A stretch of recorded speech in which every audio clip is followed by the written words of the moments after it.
कायरा साहब की बात सुन रहे हैं अवैध साहब। दूसरा ये कि आपके पास भी कोई काउंटर स्ट्रेटजी से कायरा साहब कह रहे हैं डेडलॉक का शिकार है इमरान खान और हुकूमत या रियासत, आपके पास भी कोई स्ट्रेटजी नहीं, आप भी उतने लोग नहीं ला सके जो कंटेनर्स पे गालिब आ जाएं, जो पंजाब पुलिस के ऊपर गालिब आ जाएं, जो एक इनकलाब ऐसा ले ख्वाब पुरअमन ही क्यों ना हो जिससे आपकी लीडरशिप को कोई फायदा हो जाए या वो बाहर आ जाए दबाव डाल के, वो आपके पास भी नहीं तो फिर कोई और हल तलाश करें सर। ये अवैध देखिए बात ये है कि ये एक रॉन्ग परसेप्शन है, जिस आप भी वही बात कर रहे हैं और कायरा साहब ने भी जीत है, उसके अंदर एक ये एलिमेंट जो है ना, देखिए सवाल ये है, मैं आपको बताऊं जो बड़ा अहम है वो ये है कि अभी इससे पहले मुसद्दक मलिक साहब ने बड़ी गिनाई कि जी ये कुछ हुआ है। अब मैं आपसे कहता हूं कि देखिए आज 1.5 साल गुजर गया, 9 मई का वाक़या जिसको ढिंढोरा पीट रहे हैं, शोर मचा रहे हैं, कारा साहब ने भी बहुत लंबी चौड़ी बात की, उससे ज़्यादा मुसद्दक साहब ने लंबी चौड़ी बात की इसके ऊपर। हम तो शुरू से पहले दिन से मैं कह रहा हूँ कि हमारे नज़दीक पर्सनली ये ऑर्केस्ट्रेटेड प्लान था नहीं था। अगर हम पहले दिन से कह रहे हैं कि आप जुडिशियल इंक्वायरी तो करवाते, पता लग जाता है हु इज़ हु।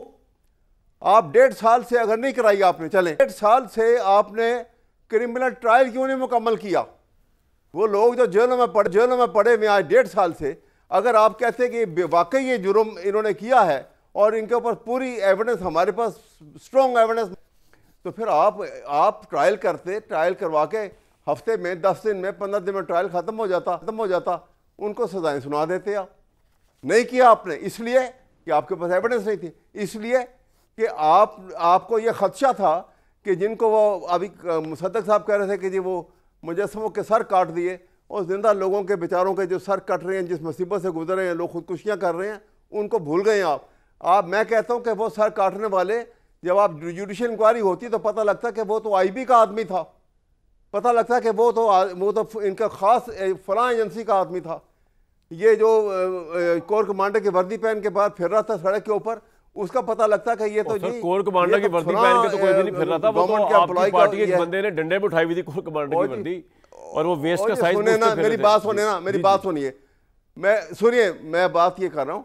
इसी तरह से वो हमारे जो आईजी पुलिस पंजाब के, उन्होंने टाइम लाइन दी अपनी प्रेस कॉन्फ्रेंस के अंदर। सर पॉइंट आ गया, बताया फलां टाइम पे जुलूस फलां जगह था, फलां जगह।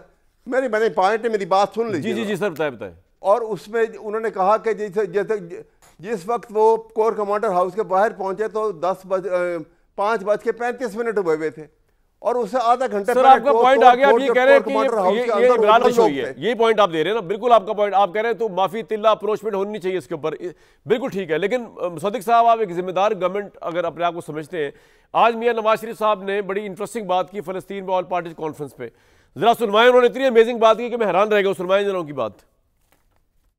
आप जानते हैं कि इसराइल क्यों दनाता फिरता है? उसके पीछे आलमी ताकतें हैं, जो इस्लामी ममालिक हैं, उनको इकट्ठे बैठ के कोई फैसला कुन इकदाम करने चाहिए। इस्लामी ममालिक के पास एक बहुत बड़ी कुव्वत है, उस कुव्वत का इस्तेमाल अगर आज नहीं करेंगे तो फिर कब करेंगे? फिर दोबारा तो ये शायद पता नहीं कभी मौका आए इस्तेमाल करने का या ना आए, लेकिन आज ये मौका है, वरना खुदा ना खास्ता हम इसी तरह से बच्चों का भी खून होते देखते रहेंगे। सर कम अज कम अवाम को तो सही गाइड करें कि अगर हमारा दुश्मन भी है, हम समझते हैं फलस्तीन का दुश्मन हमारा दुश्मन, इजराइल हमारा दुश्मन है, हम बताए तो सही कि कोई मुकाबला ही नहीं है। मतलब उनकी टेक्नोलॉजी, उनकी साइंस, उनकी आर्म्ड फोर्सेस तमाम मुस्लिम ममालिक भी मिल जाए, उनकी एजुकेशन, वो जहां पहुंचे हुए हैं उसका मुकाबला नहीं कर सकते। और जिस तरह पाकिस्तान में एक इंस्टेबिलिटी और डिसयूनिटी का शिकार है ये कंट्री, उसी तरह पूरी मुस्लिम उम्मा जो है कोई सेक्स की बुनियाद के ऊपर, कोई किसी बुनियाद के ऊपर डिवीजन का शिकार। तो मैं तो हैरान हूं कि मियां मोहम्मद नवाज शरीफ साहब किस तरह कह रहे हैं कि हम फौज को उतार के तमाम मुस्लिम मालिक की फौजें मिलकर इजराइल का मुंह तोड़ जवाब दे, हम तो अपने मुल्क में यूनाइटेड नहीं है। अभी अवैध साहब की भी गुफ्तगू सुन रहे हैं आप, वो अलग चीख रहे हैं, कायरा साहब अलग हाईलाइट कर रहे हैं, हम तो एक पेज पे नहीं भाई इस मुल्क में अपने मुल्क में हम कह रहे हैं हम इजराइल से लड़ाई लड़ेंगे, पल्ले हमारे है कुछ नहीं। मुसद्दिक साहब, ये आपकी बात जो है मेरे ख्याल में आप पुरानी बात को ही इंडोर्स कर रहे हैं। दुनिया के अंदर सबसे आसान काम जो है वो नफ़रत की सियासत करना है। जिस तरह इज़राइल नफ़रत की सियासत करता है, अगर उसी तरह की गुफ्तगू हम भी शुरू कर देंगे तो हमारे मुल्क में क्या होगा? अगर ये कि गैरतमंद पठान और बेगैरत कोई और या इस तरह की गुफ्तगू चलती रहेगी, हम नफ़रत की सियासत करने की कोशिश करेंगे या बगावत पे उकसाएंगे या फसाद फैलाने की कोशिश करेंगे, तो भाई क्या नतीजा निकलेगा। इस वजह से जो आप बात कह रहे हैं उस पर तो हम मुत्तफ़िक हैं कि इस तरह के फसादात के साथ जैसे आप मुल्क के अंदरूनी कैफियत को सामने रख रहे हैं, हम भी तो यही कह रहे हैं कि ये फैशिज़्म ख़त्म होना चाहिए। ये जो गुफ्तगू हो रही है नफ़रत की बुनियाद पे, ये ख़त्म होनी चाहिए। और ये जो तमाम केओस फैलाया जा रहा है, हर जब को पाकिस्तान बेहतरी की तरफ जाने लगता है, चाहे वो आज से 5, 7, 8 साल पहले, बल्कि अब तो 10 साल होने को आ गए हैं, 2014-15 की बात है,